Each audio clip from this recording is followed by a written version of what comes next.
So ito po, meron po akong pasyente dito, click 125. Ang issue, nag-uubos ng coolant.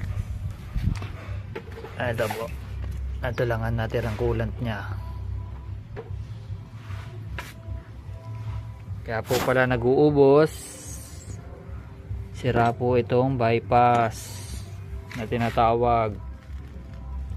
Ayan, tipak po. Dito po yung nakakabit, oh. Ayan, pag ganyan po yan. Ayan. So, putok po ito. Ayan.